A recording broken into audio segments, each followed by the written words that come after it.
आखिरकार भारत को क्या जरूरत आन पड़ी कि भारत ने 6 मिसाइलों को एक साथ दाग दिया, जबकि सुनने में ये आ रहा है कि लद्दाख में डिसएंगेजमेंट की प्रक्रिया शुरू हो चुकी है और चीनी सेना वापस जा रही है। तो फिर ऐसा निर्णय भारत ने क्यों लिया? तो भारत ने दरअसल पृथ्वीराज वाली घटना को दोहरा दिया है। जानेंगे क्या कुछ चल रहा है और क्यों भारत ने दोबारा कभी चीन भारतीय सीमा पर सौटी न मार पाए उसका इंतजाम कर दिया है। आइए जानते हैं खबरों को विस्तार से। लेकिन कहते हैं एक बार सांप को यकीन कर लो पर कभी भी चीन के ऊपर यकीन न करो। भारत इस बात को बहुत अच्छे से जानता है। भारत के सीमा पर जब सॉर्टी शुरू किया था चीन ने, तब भारत को ताइवान समझकर ताइवान की तरह डराने की कोशिश कर रहा था। लेकिन इन सब के बीच भारत को ये चीज समझ में आ गई थी कि जिस तरीके से डोकलाम से हटके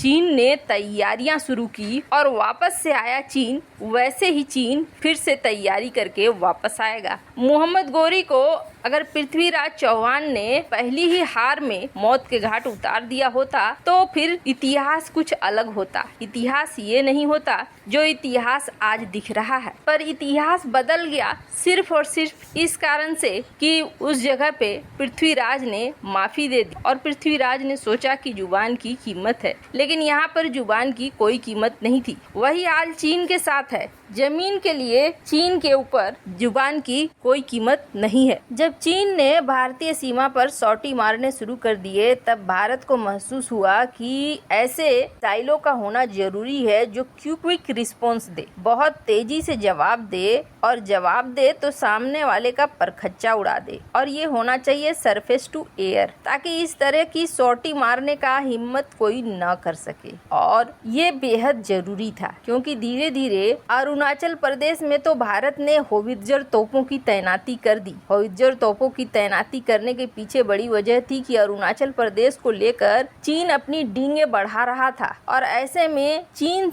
से अपना बचाव करने के लिए और चीन के हर आक्रामकता की जवाब देने के लिए अरुणाचल प्रदेश में भी भारत ने एक तो गांव वालों को भी तैयार करना शुरू कर दिया और कथित तौर पर तो जिस तरीके से अरुणाचल सीमा के पास गांव बसाने शुरू कर दिए मिलिट्री पर्पस के इस्तेमाल के लिए चीन ने, उसी तरीके से भारत ने भी अब अरुणाचल निवासियों के बीच सेना और नागरिक का तालमेल बिठाना शुरू कर दिया, ताकि अगर ऐसा मौका आए कि चीन के खिलाफ लड़ना पड़े तो सब कोई तैयार रहे। और सही बात यह है कि अरुणाचल प्रदेश के नागरिक भी बिल्कुल आक्रामक तरीके से तैयार मालूम पड़ते हैं। पर इन सब के बीच में होवित्जर तोपों के साथ साथ भारत ने QRSM की 6 मिसाइलें एक साथ दाग दी है और ये 6 मिसाइलें बहुत सफलतापूर्वक DRDO द्वारा परीक्षण किया गया। QRSM मतलब क्विक रिस्पॉन्स